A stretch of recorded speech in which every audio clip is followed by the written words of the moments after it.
Hello student, स्वागत करता हूं अर्जुन केम एकेडमी में। डियर स्टूडेंट, आज हम 12th इनऑर्गेनिक केमिस्ट्री के पी ब्लॉक फर्स्ट से अमोनिया निर्माण की हेबर विधि को समझने जा रहे हैं। ये आपके सामने हेबर विधि का डायग्राम बना हुआ है, जो मैंने पहले से ही बना दिया है, और आप इसको देखिए कि ये है हेबर विधि। इस विधि के द्वारा अमोनिया का निर्माण किया जाता है, अमोनिया बनाई जाती है। ये एक अमोनिया बनाने की विधि है। तो आइए अब हम सीखते हैं अमोनिया निर्माण की हेबर विधि में क्या होता है। देखिए इसमें क्या होता है, इसमें ये दो कक्ष लगे हुए हैं, कक्ष बने हुए हैं। इस कक्ष को उत्प्रेरण कक्ष कहते हैं, जिसमें उत्प्रेरक रखे रहते हैं। उत्प्रेरक के रूप में आयरन भी हो सकता है, या iron oxide Fe2O3 ferric oxide, उसके साथ ही मोलिब्डेनम धातु का चूर्ण हो सकता है, क्रोमियम भी हो सकता है। ये उत्प्रेरक वर्धक का कार्य करते हैं। उत्प्रेरक वर्धक का मतलब ये होता है कि अभिक्रिया की क्रियाशीलता को बढ़ाने वाले ऐसे उत्प्रेरकों का प्रयोग किया जाता है, और जिस कक्ष में इन उत्प्रेरकों को रखा जाता है, उत्प्रेरकों से अभिक्रिया करवाई जाती है, उसको उत्प्रेरक कक्ष कहते हैं। ये उत्प्रेरक कक्ष या उत्प्रेरण कक्ष कहते हैं। दूसरा कक्ष जो है, इसको वाटर कक्ष, जल कक्ष या अवशोषक स्तंभ भी कहते हैं। ये दो कक्ष हैं, इसमें अमोनिया को द्रवित किया जाता है। चलिए अब समझते हैं कि यह विधि जो है अमोनिया निर्माण की हेबर विधि एक उत्क्रमणी ऊष्माक्षेपीय अभिक्रिया है, जिसमें ऊष्मा का उत्सर्जन काफी मात्रा में होता है, और नाइट्रोजन और हाइड्रोजन की क्रिया के फलस्वरूप अमोनिया बनती है, और अमोनिया के साथ ही 22,400 कैलोरी ऊर्जा मुक्त होती है। अर्थात यह एक उत्क्रमणी ऊष्माक्षेपी अभिक्रिया है। इसके बनने में, अमोनिया के बनने में आयतन में कमी आती है, क्योंकि अभिकारक के रूप में नाइट्रोजन और हाइड्रोजन गैसों का प्रयोग किया गया है।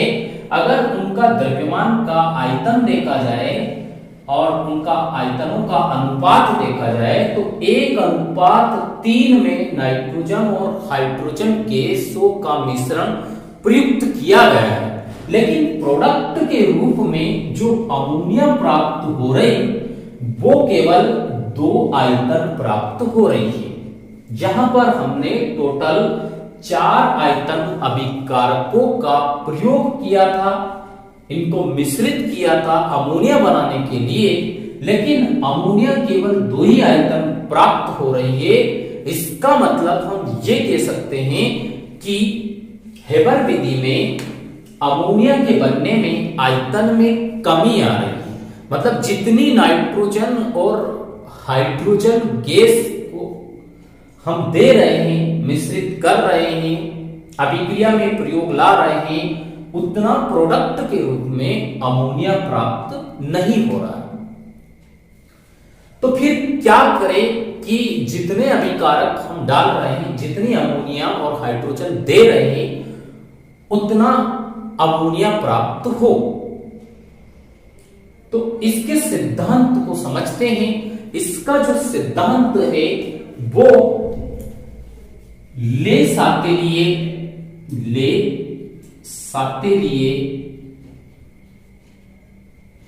के सिद्धांत पर आधारित है। और ये जो प्रक्रिया होती है, ये अभिक्रिया होती है, रासायनिक अभिक्रिया, ये ले सापेली के सिद्धांत पर होती है, उसके अनुसार होती है और ले सापेली सिद्धांत को फॉलो करती है। अब ये ले सापेली सिद्धांत क्या होता है?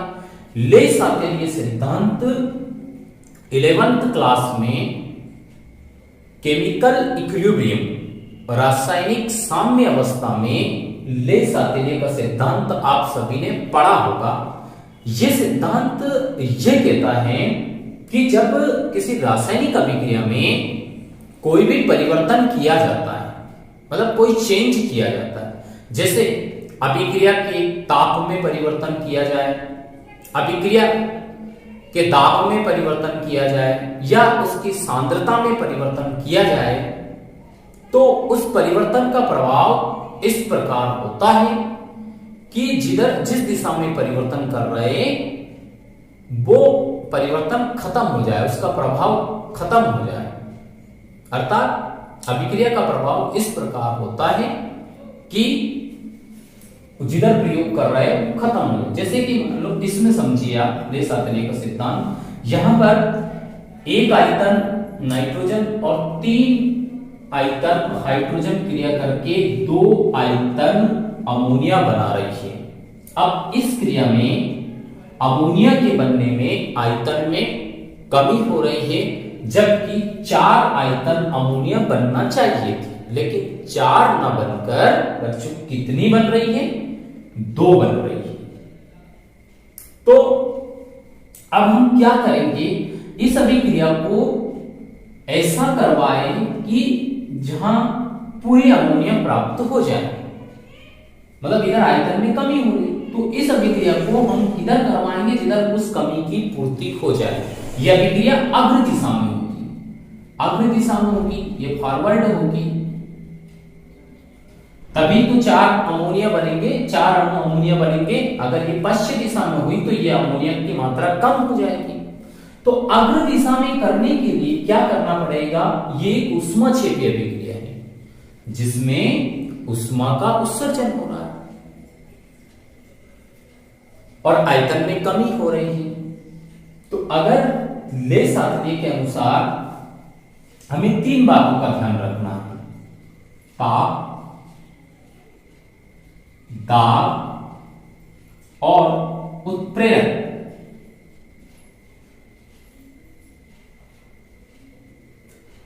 यदि अमोनिया ज्यादा मात्रा में उत्पादन करना है, ज्यादा मात्रा में बनाना है, तो उसके लिए अभिक्रिया का ताप कम किया जाता है। कम ताप पर अभिक्रिया होती है, यह टेम्परेचर इसका लो होना चाहिए और यह अभिक्रिया 450 से 500 डिग्री सेल्सियस पर की जाती है।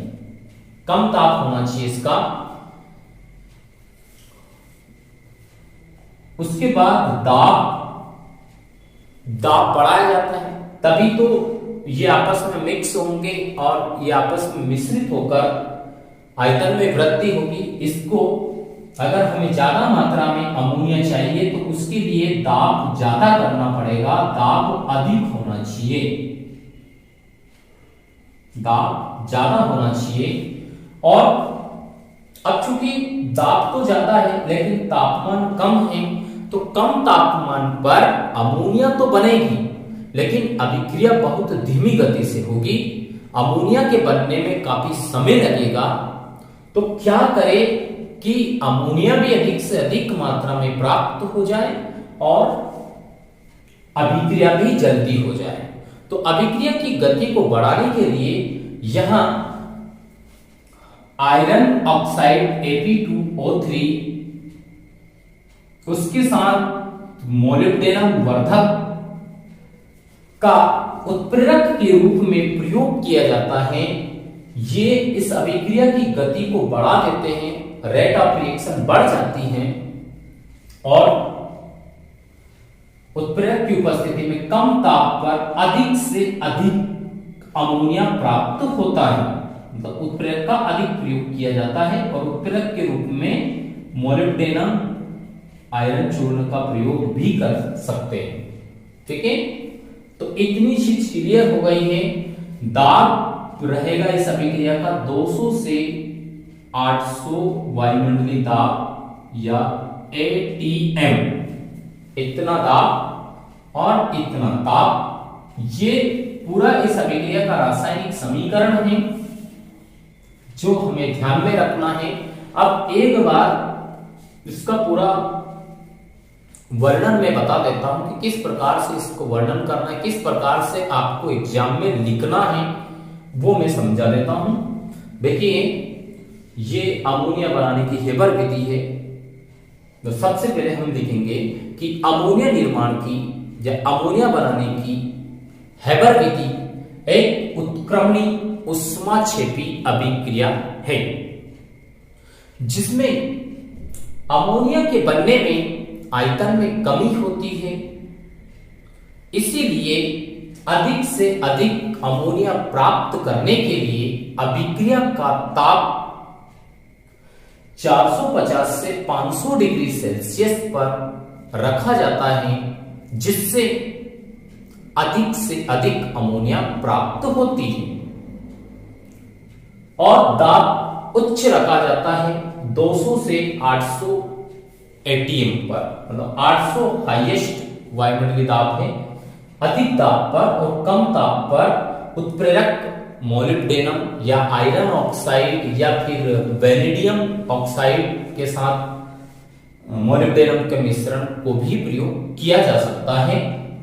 वैसे अधिकतर एमओ, Fe और MO का प्रयोग किया जाता है। तो इस प्रकार यह विक्रिया होती है।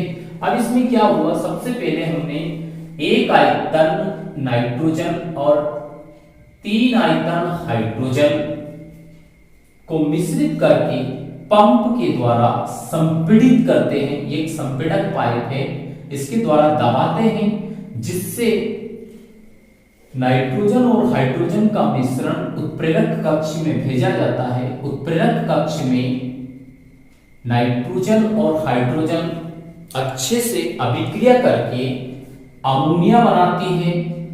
अमोनिया बनाती है, ये अमोनिया बन गई, जो मैंने यहां पर समीकरण लिख रखा है।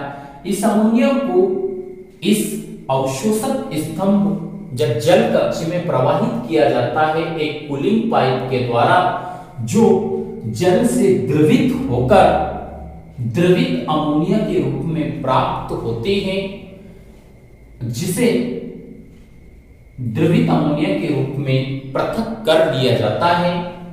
शेष बची हुई नाइट्रोजन और हाइड्रोजन जो अमोनिया बनाने में भाग नहीं लेती है, कुछ नाइट्रोजन और हाइड्रोजन की मात्राएं शेष बच जाती है, जो अमोनिया नहीं बना पाती या विक्रिया पूर्ण नहीं कर पाती है। उस नाइट्रोजन और हाइड्रोजन को पुनः इस संपीड़क पंप के द्वारा 800 वायुमंडलीय दाब पर दबाव लगाकर पुनः इसको उत्प्रेरक कक्ष में भेजा जाता है और वहां से वापस से नाइट्रोजन और हाइड्रोजन क्रिया करके अमोनिया बनाती है और ये अमोनिया फिर से अवशोषक स्तंभ में अवशोषित जल को अवशोषित करके द्रवित अमोनिया के रूप में पुनः प्राप्त की जाती है। इस प्रकार से यह क्रम तब तक चलता रहता है जब तक कि पूरी नाइट्रोजन और हाइड्रोजन पूर्ण रूप से अमोनिया में नहीं बदल जाती है।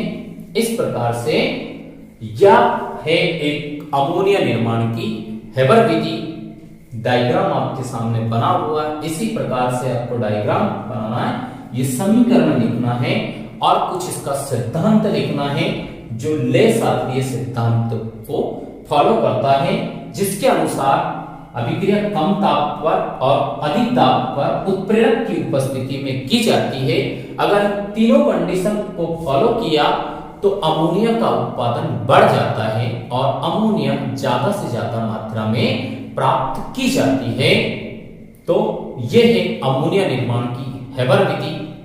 उम्मीद करता हूं कि आपको ये समझ में आ गई होगी और ठीक है, इसी प्रकार से आप बने रहिए और जुड़े रहिए, ज्ञान को प्राप्त करते रहिए, ज्ञान को फैलाते रहिए, उससे आपको पुण्य मिलेगा। चैनल को सब्सक्राइब नहीं करा तो सब्सक्राइब कर लें। वीडियो पसंद आया तो लाइक कर दें। दोस्तों की मदद करना चाहते हैं तो दोस्तों को शेयर कर दें। और खुद का ज्ञान बढ़ाना चाहते हैं तो वीडियो को बार बार देखते रहिए, सीखते रहिए और अपनी कॉपी में नोट करते रहिए।